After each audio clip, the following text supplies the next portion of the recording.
The San Francisco 49ers schedule has been released. Some sleeper, really good matchups brewing in what is the easiest strength of schedule in the NFL. Bye week notes on every single week coming up on today's Locked On 49ers.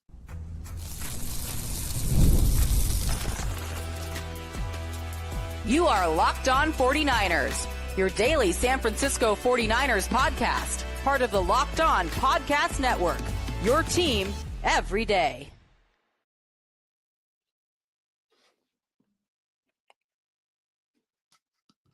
Welcome to Locked On 49ers. Brian Peacock and Eric Crocker with you at BD Peacock at Crocky209. Thanks, everybody, for making us your first listen on the Locked On Podcast Network, your team every day. I was so excited to see the schedule. I didn't even turn my microphone on. I hope you guys are all excited, too. Thanks for stopping in. Make sure you are subscribed on YouTube and everywhere you listen to this podcast. Love our everydayers, and welcome if you are new to the program.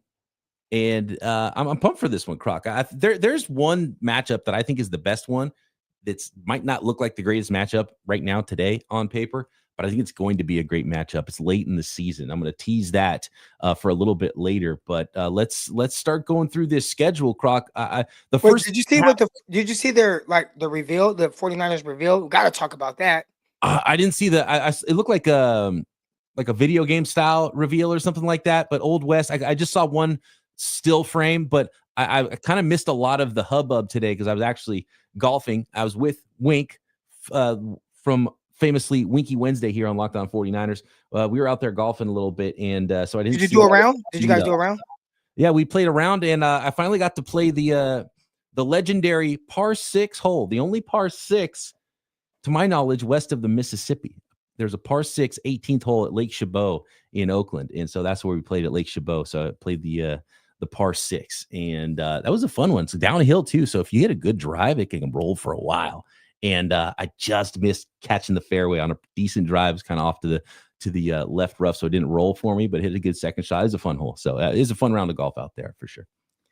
Well, I will say this: you didn't miss anything with the 49ers reveal. I watched half of it. I didn't even get through the whole thing. It was kind of cartoonish, different, all right, but I just wasn't a fan. But one part did make me laugh. When it got to the Jacksonville Jaguars, and the way they did it was had guys kind of like moving out the way, or it had like these little Jaguars, and then it paused and it was like Duval, and it was the head coach's head coach, that soundbite of him, and that in my head I saw the picture of him. I saw his face doing it, and he just looked super goofy. So I don't know if any of you saw the press conference where they introduced the new head coach, but Duval, it looked goofy as hell. So that was funny that the 49ers kind of added that. But I didn't watch any other ones. So I was busy. I was coaching the high school football. I had to jet over to my daughter's choir show concert that they had at her school. Then I get home and we pretty much hopped on. So I got to scour through social media and see how did some of these other teams do, because I feel like if you look into this a lot, I think people kind of just look forward to just seeing the creativity. I think the 49ers kind of dropped the ball a little bit on it. I've seen a little bit more creativity and a little bit more like fun with it. Yeah. Like with what these other teams do. There are some teams that go all out and really do a good job with their schedule release videos and themes in the past for sure. But I haven't really seen any of them at all this year because I was kind of busy all day. But I did get a chance to look over the schedule and do have some thoughts, Croc. And the number one thing that jumps out to me, well, there's two things that jump out. Always the first thing you look for is the bye week, right? And, whether you're a player, you're a coach, you're a fan, where is the bye week? Because where's the season start? Where's the bye week? Where's the season end, right? And the season starts and ends with the same team, which I can't remember that happening in recent history. And it is the Seattle Seahawks and the rival Seattle Seahawks. I'm going to bring it up here on the screen so folks can see the schedule if you're watching on YouTube and you kind of follow along. But we're going to explain everything that is going on with the 49ers schedule week. I guess we got to start with preseason, right? It's the AFC West, so it's the Broncos, Raiders, and Chargers. So I think that's all we got to say about the preseason. Week 1, Croc, on the road at the Seattle Seahawks, 1 p.m.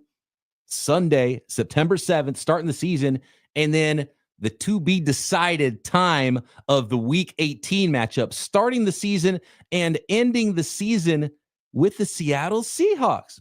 These are really interesting matchups because 18 weeks is an eternity, Croc. The team and how they're playing in week 1 is going to be completely different. There's going to be injuries. There's going to be players that developed. You're going to have fully formed rookies by week 18, and we'll know what all these 49ers draft picks look like by that time at week 18. In week 1, it'll be the first ever game for Sam Darnold for the Seattle Seahawks. And so it'll be a very different vibe in week 1 and week 18. And obviously that week 18 matchup will be at home. And if it's a big time matchup, could be a primetime game, could be for the West in week 18 against the Seattle Seahawks. So that's the biggest thing that jumped out to me. Plus the really late week 14 bye. The 49ers haven't had a bye week this late since the year 2000. And so this is a really late bye week. And I think it's probably good for the 49ers to have a late bye. Right? Certainly better to have a late bye than a mid bye. So you get that rest, and then you go it's the first week of December for that bye in week 14. Then you get that rest before you have your final push, hopefully for the 49ers for the playoffs in those last 4 weeks, the last month of the season. So that's the first thing that jumps out to me with the schedule. Bookending with Seattle Seahawks week 1, week 18, and a really late week 14 bye. Yeah, the week 14 bye definitely has to be the first thing that jumps out. Definitely was the first thing that jumped out to me. I mean, that is late in the season. Now, you don't want it too early, but late, man, guys playing a lot of football, and it may come at the perfect time. You obviously kind of want to hover around week 7, between week 7 and 11. Like anytime around there is a little bit more ideal. If you have it around week 9, week 10, cool. Week 14, you're playing a lot of games. There may be guys that kind of get banged up, and there's not that time off to kind of allow some of these guys to recover. So week 14, though, maybe fine. Maybe a time for the 49ers to maybe need a little bit of a reset. I kind of like the games before and after. You look at the opponents that they have kind of leading up to the bye week. All right, I'm looking at the Arizona Cardinals, the Carolina Panthers, the Cleveland Browns. Then you have a bye. Then you come back with the Tennessee Titans, the Indianapolis Colts, Chicago Bears, and finish with the Seahawks. That's the stretch right there where I like, you don't see the Rams in there. It could be a tougher opponent. You don't see the Houston Texans in there. Could be a tougher opponent, right? So I kind of like that back stretch, and especially that bye kind of sitting in there. Maybe it makes a little sense when you look at it that way. The 49ers don't have a bye until week 14, but they do have, mini bye in there with Thursday nighters, and they have quite a few primetime affairs here in the 2025 season as well. So maybe that little mini bye after the 10 days off between the week, week 5, October 2nd against the Los Angeles Rams, and then 10 days until they play the Buccaneers. So that's a nice little break for the San Francisco 49ers. So at least they will have that opportunity to have a little bit of rest there. Week 2 is the New Orleans Saints. Week 3, they are actually, I gotta mention this by Kawichapu on the chat here, says Mac Jones versus Jalen Milroe snooze fest week 18. I hope that means the San Francisco 49ers have the division all wrapped up, and so they don't have to play their starters in week 18, which is something that tends to happen. So yeah, on the road to start the season, the first 2 weeks. So they start on the road at the Seattle Seahawks, then at the New Orleans Saints in week 2, come home for their home opener against the Arizona Cardinals, week 3, September 21st. And then they go to the Jacksonville Jaguars. What are the new Jaguars going to look like, Croc? Or they don't go to the Jaguars. The Jaguars come to the 49ers. So that's back-to-back away games, then home in week 3 and 4. It's week 4 against the Jacksonville Jaguars. Do you expect Liam Cohen to have that offense zooming? Because there's some interesting games on the schedule with quarterbacks that could take a leap. Because right now, this is the easiest strength of schedule in the NFL, the 49ers 2025 schedule. They're playing a 4th-place schedule, and they are, the Vegas line has them winning a lot of games, and they have the easiest schedule in the league. But there are some teams that could be a lot better in 2025 than they were in 2024. Do you think the Jaguars could be one of those teams? I mean, it's hard to see that. You do have a first-year head coach. Trevor Lawrence, been very up and down. Did they do a whole lot to really help him? Obviously, drafting Travis Hunter. You hope that helps, especially on the offensive side of the ball, and maybe on the defensive side of the ball as well. But, I mean, looking at the schedule as a whole, even past the Jaguars, you don't see the heavy hitters. Like, who are the teams that you are predicting to potentially win the NFC. I guess if you're looking at Vegas, right? Let's look at Vegas. Say, all right, who are the favorites to win the NFC? You might go Philadelphia Eagles. You might throw in, I mean, maybe the Dallas Cowboys. Maybe they always kind of find their way into the bunch a little bit, and a few other teams. But I don't see a team on this list that you say, oh man, the 49ers got to play that team, right? I don't even see those teams from the AFC, right? You're used to seeing the Kansas City Chiefs, the Baltimore Ravens, the Buffalo Bills, like even the Cincinnati Bengals, who they can sneak up on you and be really good. Where are all of those teams that you're scared of? And that's a good, I don't want to say scared of, that man, that can be a really, really tight matchup. I don't see that on this schedule. So that's one thing where there's always a team that kind of pops up and is good. I think that Houston, Texas be tough. I don't know if it's going to be the Jacksonville Jaguars. Yeah, there's none of those on the schedule. Those big, scary, bad men in the AFC, none of those are on the schedule for the San Francisco 49ers in 2025, and they haven't really played those teams all that well that you just mentioned in recent history. More notes on the 2025 schedule. And Croc, next, I'm going to ask you this question so you can think about it for a minute.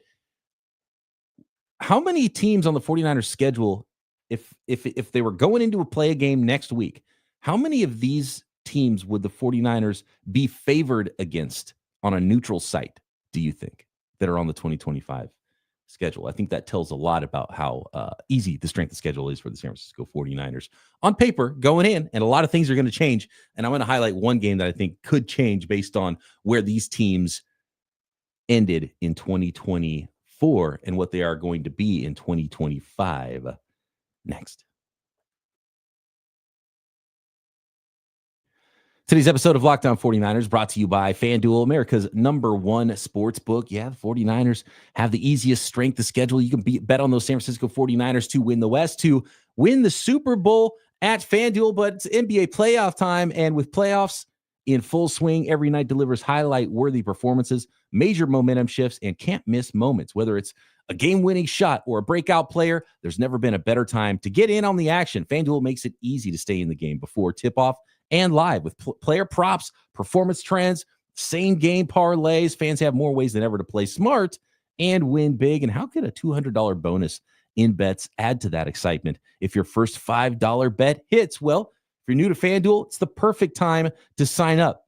Head to FanDuel.com or download the app and place your first $5 bet. If it wins, you'll get $200 in bonus bets. So make every moment more with FanDuel, official sports betting partner of the NBA.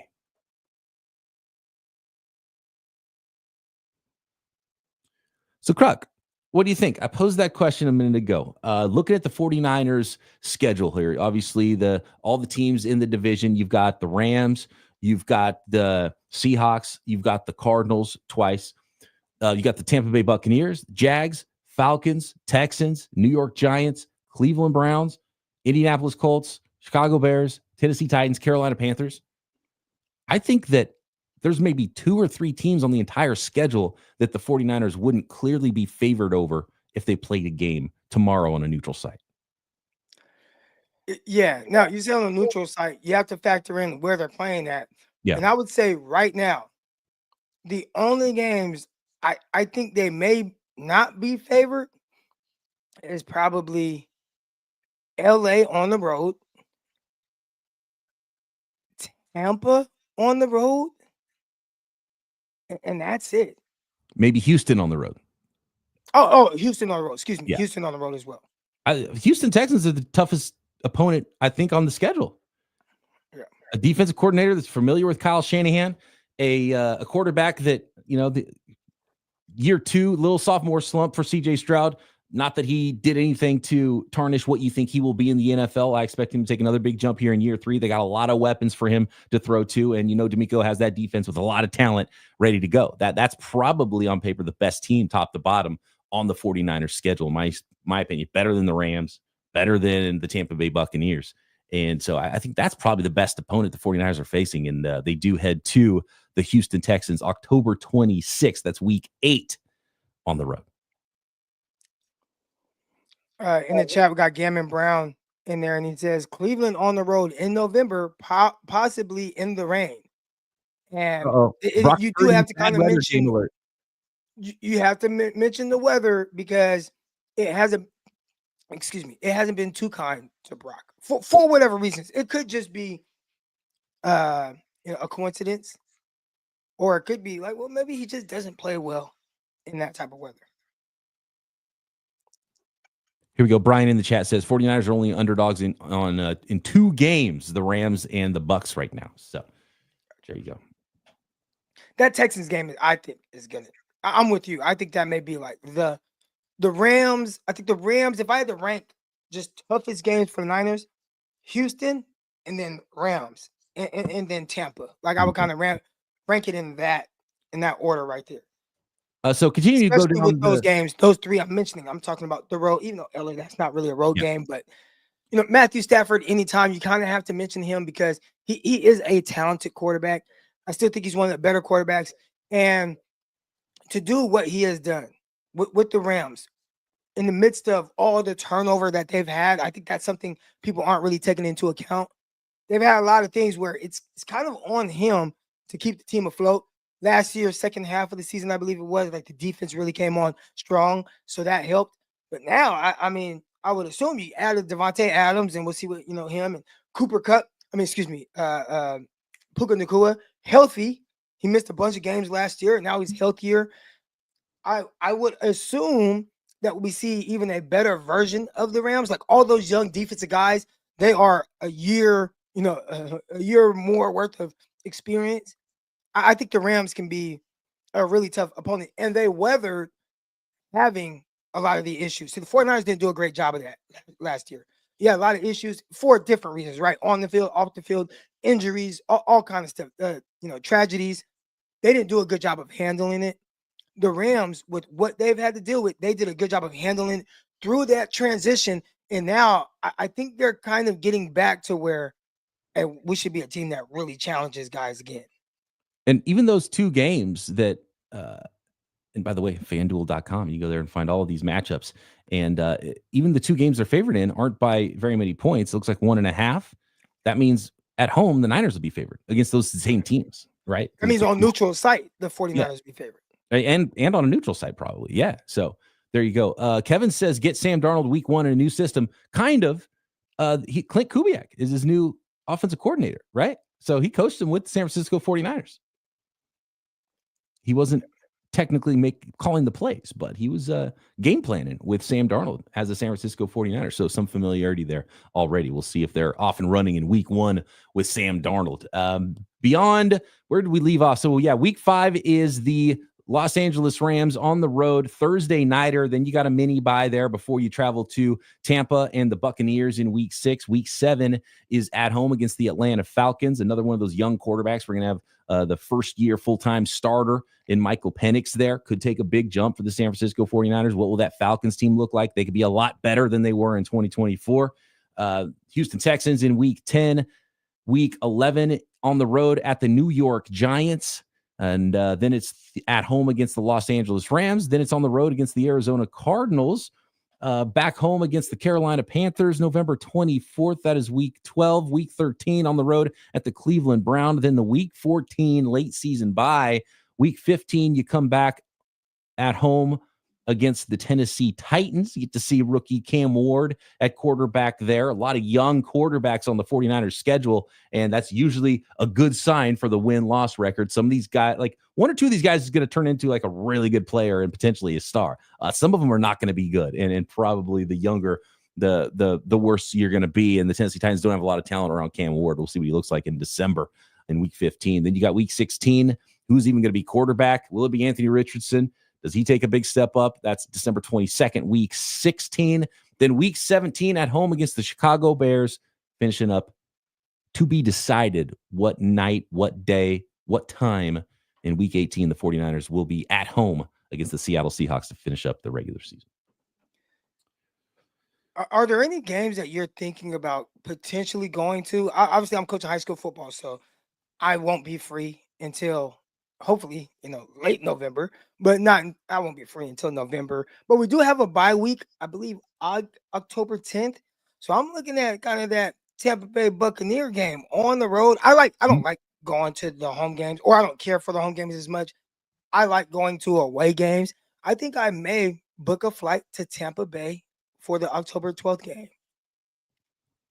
Man, if the Chicago was away game, I would say that for sure. Tampa on the road would be a fun road trip. I mean, it's always fun to go to New Orleans, right? So I'd say week 2, if I had to pick one game to go to on the road, probably be a pretty good chance the 49ers are able to win that game. Derek Carr retired. They're either going to play Shuck, the rookie, or Spencer Rattler at quarterback. And that's a team that might be playing for the number 1 overall pick in the draft in week 2. But a fun trip always to go to New Orleans. So September 14th, week 2 at New Orleans. That would be probably a fun road trip game.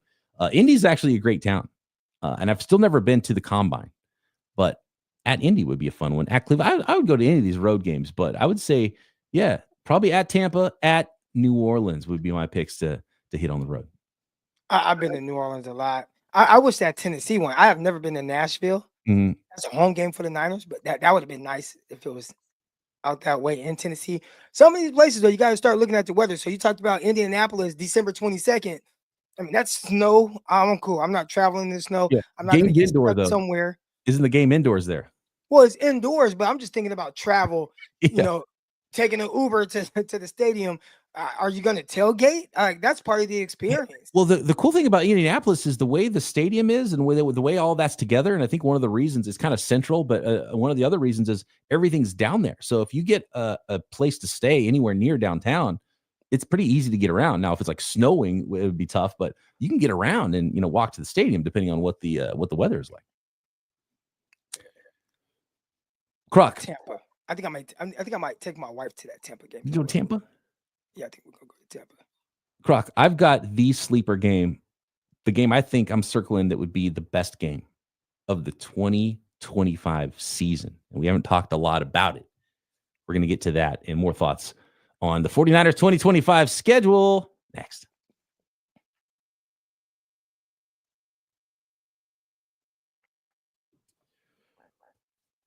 All right, Croc. Late season, San Francisco 49ers fighting for a playoff spot. Brandon Ayuk will be back, hopefully. Some of the 49ers rookies will have developed. We'll know what that young defensive core is going to look like, who's earned starting spots. Who knows, maybe 5 or even 6 rookies are starting at that point in the season. The Chicago Bears, December 28th, week 17. It's a primetime game, Sunday nighter. Will the 49ers be fighting for a playoff spot? Will the Chicago Bears be fighting for a playoff spot? Caleb Williams is a super talented guy, and now he gets a star coordinator as his head coach in Ben Johnson. Kyle Shanahan and Ben Johnson, 2 of the best offensive minds in the NFL.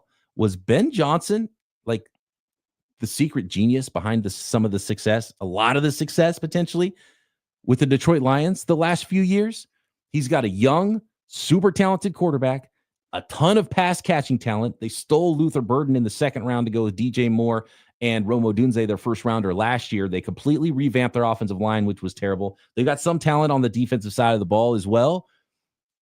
That's a sleeper matchup for me. 49ers, Bears in week 17, playing for a playoff spot late in the year. I think the Bears could take a massive step. Second year quarterback that is really talented and have a legit coach in there now with Ben Johnson. Yeah, and one guy that you didn't mention was Colston Loveland, right? The tight end out of Michigan. They drafted in the top 10. They also have Cole Kmet, so they have 2 legit tight ends that can do some things. And depending on how they want to use it, I think that really helps a young quarterback. I think there are a lot of people writing off Caleb Williams. It's like, dude, it's been 1 year. Yes, it was rocky. I thought it was weird to keep that coach that season anyways. Yep. Like, why would you keep him around for another year Totally agree. with this young quarterback, and kind of risk like potentially hurting him for the future and causing ghosts and everything? Getting Ben Johnson over there, I think that definitely should help. You asked, superstar over there in Detroit. I think Detroit was loaded with a lot of talent, and it definitely helps having a play caller that understands how to utilize the talent that they had. But it helped having the supporting cast and it helped having a Jared Goff at quarterback. Who Jared Goff, no matter how people want to look at him, like, this was a guy that won a lot of games in Los Angeles with the Rams.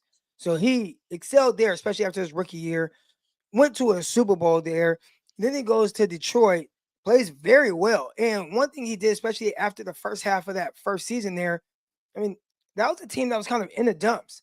And he weathered the storm and they got better each year. And they are a legit threat, and likely because of a lot of the talent that they have. But not to get really hurt them, all the injuries that they had to that defense. I think it was 15 defensive players on IR. That's difficult to play with. But Ben Johnson did a terrific job kind of helping a defense that was extremely wounded, albeit having a lot of talent. What is it going to look like in Chicago? And you mentioned a lot of young guys that they have. I expect to see a jump out of Roma Dunze heading into year 2. Luther Burden, if they can just get him to run routes full speed all the time, then they may have something there, right? And adding the tight ends. And what do they have at the running back position? DeAndre Swift, I like. Roshan Johnson. So they got the same backs out there. But I think there's a lot to like about that team, and have someone that may have a different philosophy with how they want to go about really interjecting this young quarterback into this offense. So that is a team late in the year, December 28th. What would they look like? And a lot of games, a lot of experience now under Caleb Williams' belt by that point. Yeah, have an opportunity to really come into their own there at the end of 2025 with first-time head coach Ben Johnson. You could probably say a lot of similar things about the Atlanta Falcons and how their season could go.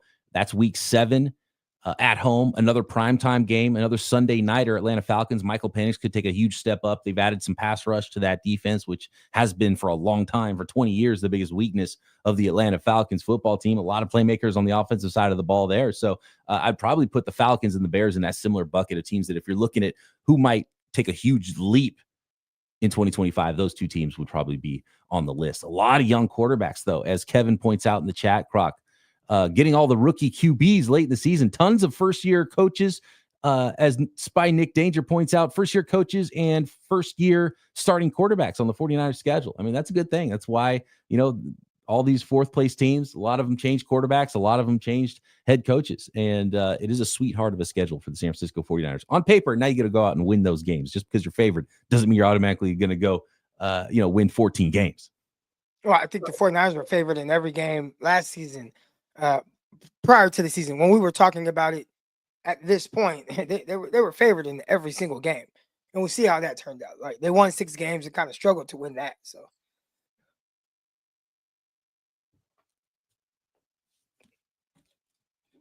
another note on the 49ers schedule that is also a big bonus is 49ers are playing 0 teams, Croc, coming off a bye or even a mini bye. They're not even playing any teams coming off a Thursday night or the week before where they had a bunch of extra rest. And they played the most teams. You remember this last year, Croc? They played the most teams in the entire NFL coming off bye weeks. So they were like minus 30 or something crazy days rest for their 2024 schedule. They're plus 9 days rest advantage in 2025. And so that's a huge bonus on top of having the easiest strength of schedule. They also don't get anybody coming off a bye, Croc. And not only that, I don't have the tweet pulled up in front of me, but I want to say my dude, I almost call him my guy, but my guy Haberman. Your dude guy? Yeah, my dude Guy. All right. Guy, I believe it was him that tweeted out the 49ers have, I want to say they play, like, after the last 10 games, 8 of those teams are coming off of a road game. Something along the lines of that. I got to pull up the tweet so I don't butcher it. Let me try to bring that up. But if I'm saying that right, that definitely favors the 49ers. Here we go. He said, I got the 49ers at plus 9 wins on the rest advantage. Oh, he has them at plus 9 on rest advantage. Finished with 8 out of 10 opponents coming off of road games. There we go. And they only have 2 road games themselves after November 16th. So week 11 against the Arizona Cardinals, and then they have 6 games at home, only 2 on the road, plus a bye week. So after November 16th, they come home with that second Arizona Cardinals game, and that's not a long trip. Then they only go on the road twice, once to Cleveland, once to Indy. Every other week is either a home game or a bye. 3 out of the last 4 games out home. That's huge. And Man, that also says before that is the bye week. So. that also says, Croc, they're going to be dragging potentially too. Like around halfway through the season, week 9, long trip to New York, the New York Giants, back-to-back road games, Houston, then New York. They come all the way back home. They play against the Rams. Then they go to the Arizona Cardinals. That is a ton of road games in the first, 11 weeks of the season. And so, well, 6 out of their first 9 games are on the road. Yeah, 6 out of their first 9. And one of those, and going to East Coast twice, you go to Tampa, you go to New York, you go to New Orleans. Those are all pretty long trips. And the late bye, and you don't get a bye until week 14. So that's going to be a tough stretch, even if you think that there's winnable games against the Carolina Panthers, against the Cleveland Browns. The 49ers might be dragging. Like that's a sneaky, tough stretch of the season before they finally get that rest in that bye week in week 14. Yeah, I think the bye week definitely just helps, though. It'll help kind of revitalize guys and get those juices flowing. You know, I've played some seasons, not in the NFL, but I mean, Arena League, what we played in I think we played 18 games and had 2 bye weeks. So that's a 20-week season. It can get kind of long, but having those bye weeks, especially kind of late in the year, kind of, you get to, kind of relax a little bit, chill, lock in, get to refocus and get your mind right for the home stretch. Now, what you don't want is what you have happened last year, where you're having all these tragedies, all these injuries. You're out of the playoff hunt. And that's when, I mean, it would really, could you imagine just getting your ass kicked for the first half of the season? Then the second half, it's like, gosh, now we're dragging and we don't even have a shot. I don't foresee that being the 49ers this year at all. Yeah, and they're out of excuses if that happens again this year too. So they're up against it, and they've retooled this year too. So a lot has to go right with the roster. A lot of these young players are going to have to come in ready to play. I think the 49ers can't win this. I mean, and I think this is, you just look at it, it's like, oh, you should win 13 games, 14 games all day. Like, that's just what it looks like. So if you have a down season, we'll be kind of probably looking at Kyle Shanahan a little different. Get a little warm. The seats will get a little warm. Let's put it that way. I think a little hot. Yeah. You won 6 games, and then, if you can win 9 games, 10, you missed the playoffs with this schedule. I think that spells hot seat to me. Yeah, and we get hot before the bye even comes, and you get a chance to regroup. Let us know what you think about the 49ers schedule at BD Peacock, at Coach Crocky. Of course, you can always drop a comment on YouTube, subscribe while you're there, and Croc and I will be back tomorrow right here, Locked On 49ers.